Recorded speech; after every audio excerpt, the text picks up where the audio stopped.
For the background, in order to be prepared for the future, we must understand the past. In an ever-developing technological world that we live in today, cyber warfare has highly developed in multiple ways since its first instances beginning in the 1970s. The cyber attacks began as hacker forums emerged in 1979. This was just the beginning, and it began a trend of people wanting to hack computer systems and networks.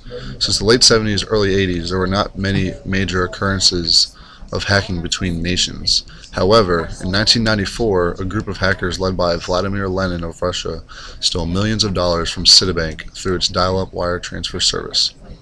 4 years later, the U.S. government saw their first set of attacks on their computer systems. They codenamed the attacks Titan and Rain and eventually traced them back to China. There's also been attacks between other nations outside of the United States. In April to May of 2007, hackers believed to be linked to the Russian government brought down the sites of Estonia's parliament, banks, ministries, newspapers, and broadcasters. In June and July of 2008, Lithuania saw their first set of attacks from hackers believed to be Russian nationalists. These nationalists hacked corporate and government websites and left Soviet-era graffiti. It seems that this has sparked a trend of cyber attacks from Russia, and they have come about as one of the biggest threats to the world when it comes to cyber attacks. Russian hackers hijacked government and commercial websites during a military conflict with Georgia. In 2009, servers were shut down in Kyrgyzstan and Kazakhstan during conflicts with Russia as well.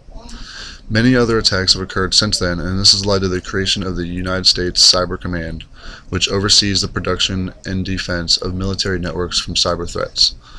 The United States Cyber Command, or US Cybercom, is an armed forces sub-unified command subordinate to the United States Strategic Command. It's located in Fort Meade, Maryland, and is led by General Keith B. Alexander.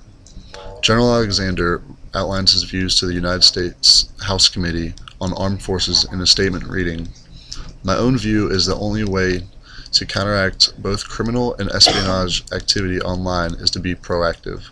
If the United States is taking a formal approach to this, then that has to be a good thing. The Chinese are viewed as a source of a great many attacks on Western infrastructure, and just recently, the United States electrical grid. If that is determined to be an organized attack, I would want to go down and take down the source of those attacks. The only problem is that the internet, by its very nature, has no borders, and if the United States takes on the mantle of the world's police, that might not go down so well." This explains why General Alexander believes the Cyber Command should be established.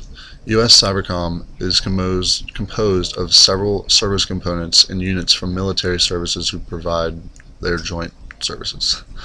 They also work in part with the Army, Navy, Air Force, and Marine Corps.